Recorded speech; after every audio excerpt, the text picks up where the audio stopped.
Assalamualaikum students. Today's our topic is ripple tank. Ripple tank ऐसा device है जिसकी help से हम वेव्स प्रोड्यूस करते हैं। इससे पहले हमने वेव का टॉपिक पढ़ा, उसमें हम सिंपल जो है वो वाटर वेव प्रोड्यूस कर रहे थे। यहाँ फिर हम स्ट्रिंग की हेल्प से डिफरेंट वेव्स जो है वो प्रोड्यूस कर रहे थे। लेकिन आज हम जो टॉपिक पढ़ने जा रहे हैं रिपल टैंक है कि एक इलेक्ट्रिक डिवाइस है जिसकी हेल्प से हम जो है वो वाटर वेव प्रोड्यूस करेंगे और वाटर वेव प्रोड्यूस करने के बाद हम उसकी कैरेक्टरिस्टिक्स को भी इस रिपल टैंक की मदद से हम उनको स्टडी कर सकते हैं। अब सबसे पहले हम ये देखेंगे कि what is ripple tank. Ripple tank होता है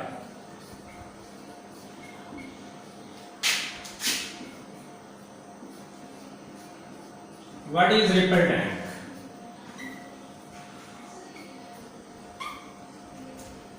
ये एक इलेक्ट्रिक डिवाइस है जो कंसिस्ट करता है, सबसे पहले इसका एक स्टैंड होगा। स्टैंड के ऊपर जो है वो हम एक रेक्टेंगुलर ट्रे लगाएंगे ग्लास की, जिसका बॉटम जो है ये इसका बॉटम जो है ये ग्लास का होगा।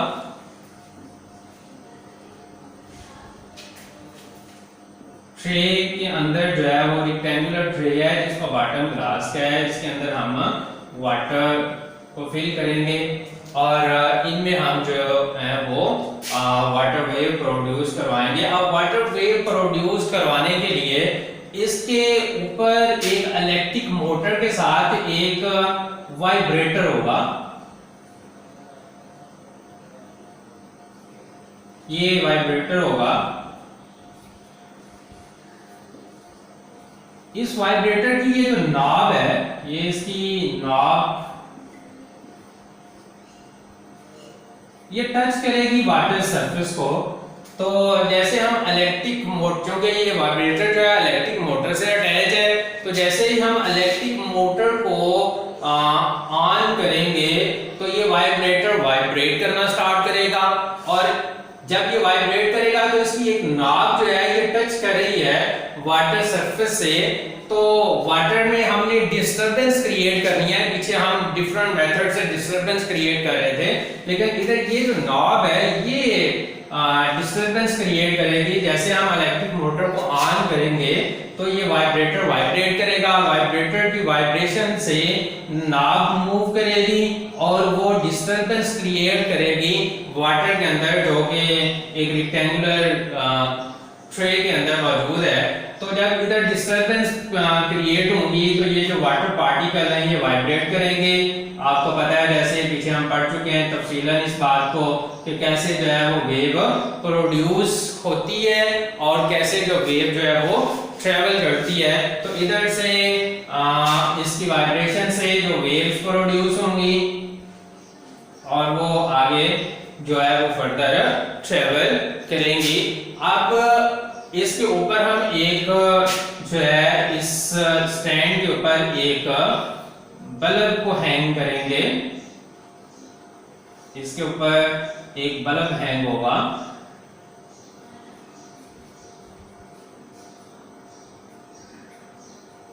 बल्ब को क्यों हमने हैंग किया?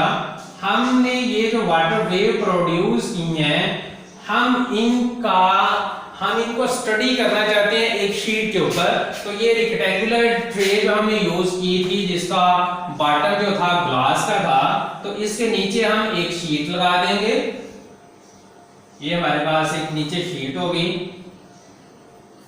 वाटर वेव जो प्रोड्यूस होंगी उनको हम उनका इमेज हम इसके ऊपर जो है वो हासिल कर पाएंगे। और इस बल्ब की वजह से जैसे हम बल्ब को ऑन करेंगे तो जो इधर वेव प्रोड्यूस हमने की वाइब्रेटर की हेल्प से, उसका जो के ऊपर बल्ब हैंग है तो बल्ब की वजह से उसका इमेज है वो हमें यहाँ पे नजर आएगा और उस इमेज की हेल्प से हम जो है इसकी कैरेक्टरिस्टिक्स को जो है वो स्टडी कर पाएंगे। उसके अंदर जो है वो इसके जो है वो शैडो आएगा इसका इधर। तो इसके शैडो के अंदर कुछ ब्राइट पार्ट्स होंगे और कुछ डार्क पार्ट्स होंगे, ब्राइट एंड डार्क। ब्राइट और डार्क जो इसके पार्ट्स आपको शीट के ऊपर नजर आएंगे वो इस जो वेव हमने प्रोड्यूस की थी उस वेव के क्रस्ट और ट्रफ होंगे, क्रस्ट एंड ट्रफ।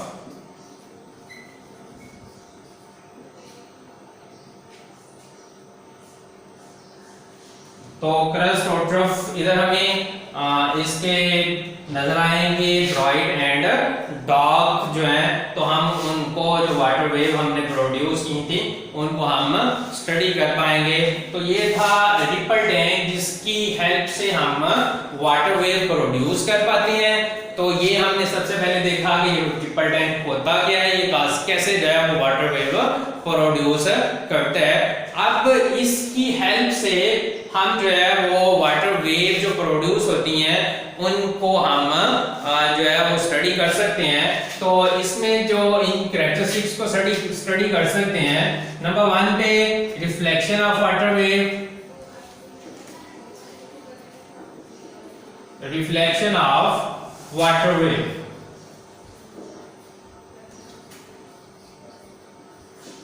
तो सबसे पहले हम इसी को स्टडी करेंगे, रिफ्लेक्शन ऑफ वाटर वेव को।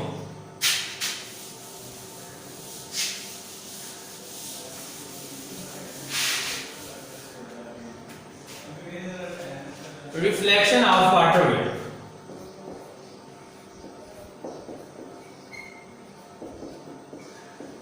Reflection of water wave.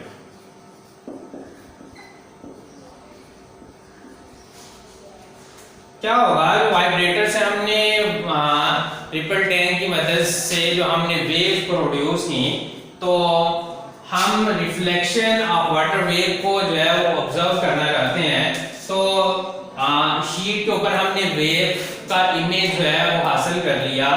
अब वेव्स हमारे पास आएंगी, अब हम उन वेव्स के सामने कोई मीडियम, कोई शीट लगा देंगे एज अ मीडियम जो वर्क करेगी। कोई भी हम ऑब्स्टेकल उनके सामने लगा सकते हैं जो उनको आगे से रोकेगी। तो वाटर वेव जो प्रोड्यूस होंगी इसके साथ आके टकराएंगी। तो जिस एंगल के साथ ये आगे टकराएंगी उसी एंगल के साथ ये रिफ्लेक्ट हो रहेंगी। ये इसमें अगर हम ड्रॉ करें तो ये नॉर्मल होगा, ये इसमें एंगल ऑफ इंसिडेंट आई आ जाएगा और ये इसका एंगल ऑफ रिफ्लेक्शन आर आ जाएगा, ये इसमें नॉर्मल रे एन होगी। तो इसमें जो रिफ्लेक्शन होगी वो भी according to laws of reflection होगी।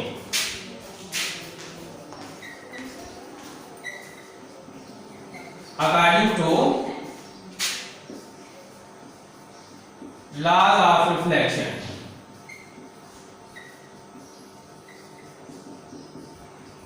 According to laws of reflection mean कि angle of incidence is equal to angle of reflection r होगा।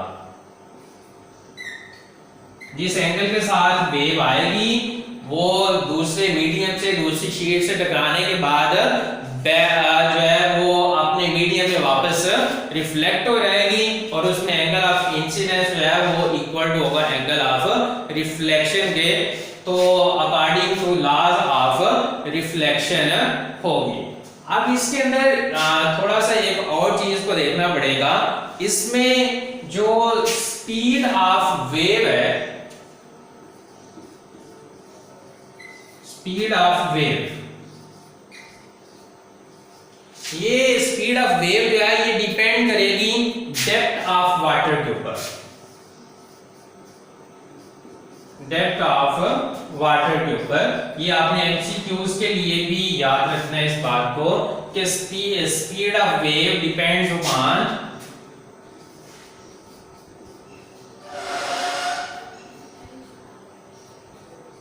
Depth of water. जैसे ही हम उस रेक्टेंगुलर ट्रे के अंदर कोई और शीट नीचे रख देंगे तो उससे डिफरेंस आ जाएगा। तो जैसे ही वेव जो है वो एंटर होगी उस रीजन में जहां पे हमने रिपल टैंक की रेक्टेंगुलर ट्रे में कोई और एक शीट को रखा हुआ है और एक ऑब्स्टेकल को रखा हुआ है, तो जहां पे जब वो उस रीजन में एंटर होगी तो वहां पे जाके उसकी डेप्थ कम हो जाएगी और उसकी जो है वो डेप्थ कम होने की वजह से शैलो वाटर में जब वो तो उसकी वेवलेंथ जो होगी वो डिक्रीज हो जाएगी।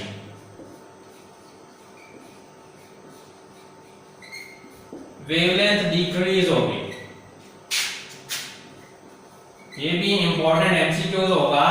जब वाटर वेव जो है वो शैलो वाटर रीजन में एंटर होगी तो डेप्थ कम होने की वजह से उसकी वेवलेंथ जो होगी वो भी डिक्रीज हो जाएगी, लेकिन उसकी फ्रीक्वेंसी चेंज नहीं होगी। फ्रीक्वेंसी चेंज नहीं होगी उसकी, does not change।